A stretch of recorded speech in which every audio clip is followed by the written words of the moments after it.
Hello and welcome to this time lapse. We've got a lovely still life. Something about it reminds me of the Mediterranean, sumptuous fruit and flowers with an intricate vase. It's kind of got like a Renaissance vibe to me. Gerberas, however, are indigenous to South Africa. So there you go. It's very far away from the Mediterranean, but still, it's like a sunshiny still life, I suppose, is what I'm trying to get the vibe across, like warmth, sunshine. Anyway, enough of that. Working on pastel matte paper here. It's the dark green color, and the size is about 35 centimeters squared. So the photo reference I actually generated from an AI program. I used the Mid-Journey bot, and I've been having such a blast using AI to create photo reference, basically. So what am I doing? Started off with the background as always, and I loved this background that was generated because you've got like orangey grays with a bit of turquoise and then more of like a rusty orange, and I thought it just worked so well, so I kept the background I tried to make the background as similar to the photos reference as possible.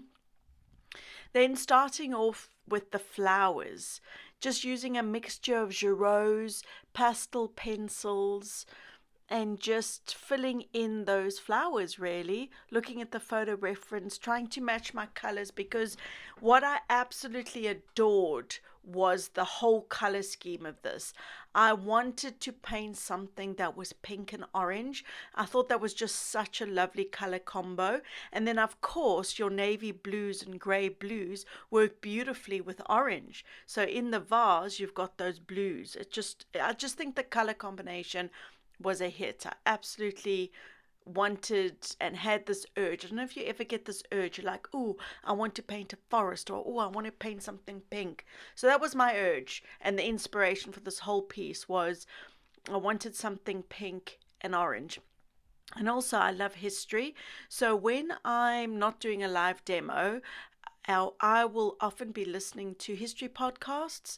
I've loved history since my auntie gave me a little Enid Blyton book on the mythology, on Greek mythology, and I was taken away. And then the same year, I got a whole encyclopedia set. Actually, I didn't get it. It was for my dad, so it was an adult version. And I was I don't know, about 7 or 8, and there was a whole section, of course, on Henry VIII and his 6 wives. And I was done. I was like, how can anyone kill his wife? I couldn't understand it. Anyway, that was my introduction to history, and I just fell in love with European history. So, so for me, this is something about it, as I said, feels very Renaissance, even though I'm pretty sure they wouldn't have had gerbers in the 1400s. But they probably would have had, European daisies, just not gerbers. But that's okay, because we are living in the modern time and these are gerbers. Anyway, enough blabbing about that. Let's talk about the painting. Okay, so if I want pops of color, like in these oranges, the Giraud and the Sennelier work a treat. They are so vibrant with color, as you can see. Laying down a mixture of like mustardy yellows for those dark tones, and then some beautiful vibrant oranges up to more yellow based oranges. So onto the gerbera, and I'm starting to lay in the darkest pastels. So these sticks that are shaped like this, these are the Giraud.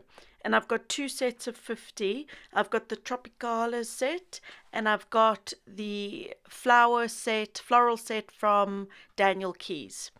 So I'm just using those with a little mixture of some Sennelier, and I'm working dark to light.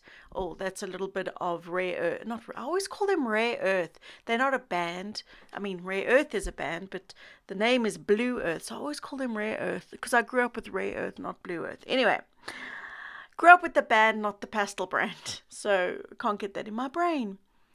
But as you can see, just layering from dark to light, really making sure you've got the dark tonal values in there, because when you come to put in the lights, that's what's going to help your work look more 3D. Now, I have to say, it's really important when you are working to step back from your work, especially because I work in a lot of detail. My face is pretty close to the easel. So it's really important that frequently I take tea breaks or even literally just 10 minutes, 10 seconds to step back and have a look at what I'm doing, because you can get a little bit lost and carried away when you're so close to the easel. So I frequently do that. I frequently step back from my work. And it's funny, up close, this looks really terrible. I was doing the big gerber and I was like, oh my gosh, this is not working. This looks awful. And then I took a step back and I went, oh, actually, you know what? That's actually working. It's okay. It's funny how it works. But anyway. So also adding a mixture of leaves. So within the leaves, I've got some beautiful rusty brown, dark yellow greens, as well as some minty blue greens in there. So a mixture of greens. Because that again also it adds volume to your work, so it makes the work look more 3D when you've got different values in there. And also within that, I'm choosing different color greens. I'm not just going for yellow greens, I'm putting a bit of blue greens in there too. So this piece in total took me 5.5 hours to create, which isn't so bad, but of course that doesn't include thinking time and stepping back time. Because I'm recording, it's easy for me to see how long my recording is, but that obviously doesn't take into account, excuse me choosing the colors, me laying in the initial sketch and all of that. So it probably took 6.5 hours if you include all of that, which isn't so bad, I suppose. So my favorite part of this painting actually were these pink little daisies and doing the vase. I absolutely love painting ceramics. As I've said in lots of previous demos here, painting ceramics is just like my favorite thing to do. So I took a pastel pencil, I think it was the Russet by Caran d'Ache, and I just darkened up a few of the petals in the gerbers again, just to give it a bit more volume, a bit more tonal variation. So starting with the ceramic vase, working a lot with pastel pencils. As I said, this piece is 35 centimeters by 35 centimeters. So the vase, is slightly smaller than my hand. So it's quite small and there's quite a lot of detail in there. So the pastel pencils come in a treat. I will take pastel sticks to the vase, but just to map out and lay in that initial layer where everything is, what it looks like, I use the pastel pencils. And then I will darken that pigment up with using the pastel sticks. And again, using a variety of sticks. That dark brown in there's a Terry Ludwig mixed in with some grey 13 from Unison. I use grey 13 in nearly every painting. It's really, really useful. It's like a very dark, warm black is the best way to describe it. But it's not dead black. It's definitely got a browniness to it, but it's very, very dark. So I battled a little bit with the base of this vase. So a good suggestion is to turn your painting on the side or upside down. It can give you a better perspective and help you really see what needs to be where. But that didn't really work. Sometimes it does, sometimes it doesn't. I was still struggling with getting this base correct. So what I did is I just used like a stencil. I cut out the base of the photograph and I just kind of used that as a stencil to get my shape right. I do that quite often actually when I'm struggling to get something correct. As you can see at the bottom there, the stencil part is missing because I cut that out.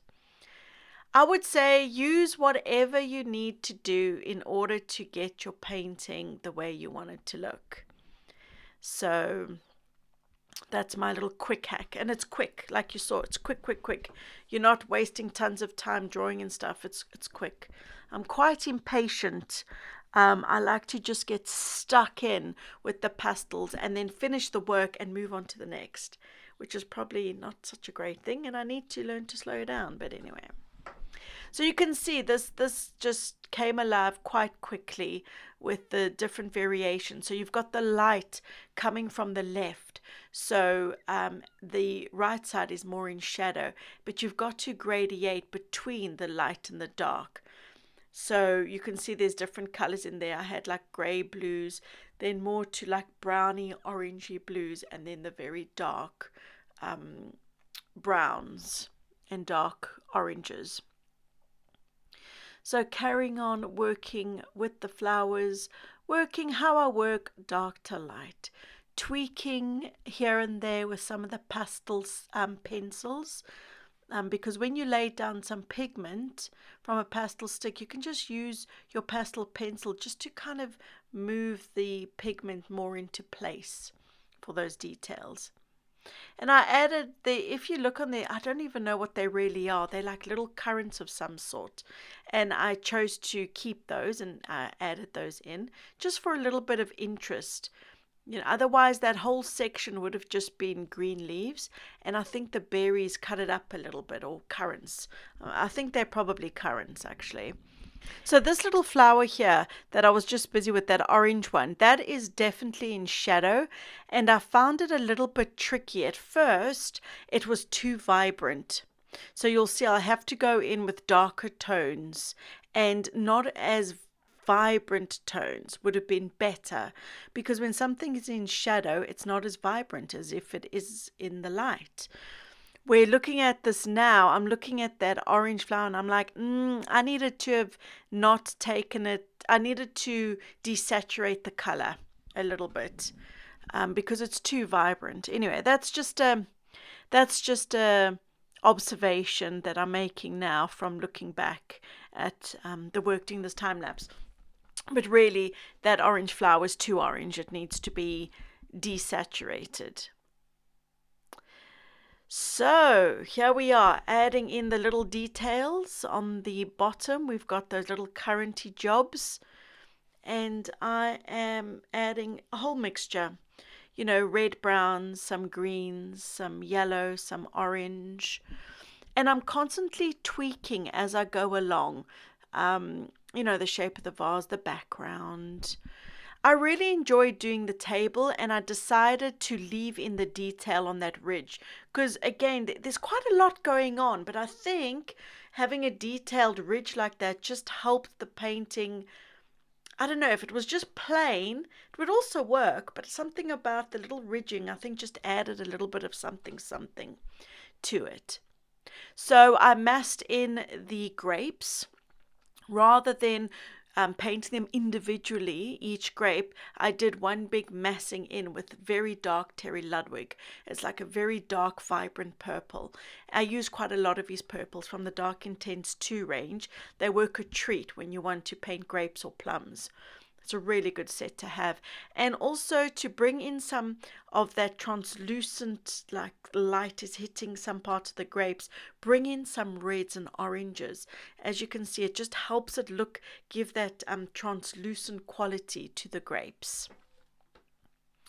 So so they're not all just purple, I'm adding in different colors. If you've enjoyed this, there is lots of tutorials up on my Patreon. I'll leave a link in the description below so you can check me out there. If not, I do try and upload onto the YouTubes once every 2 weeks.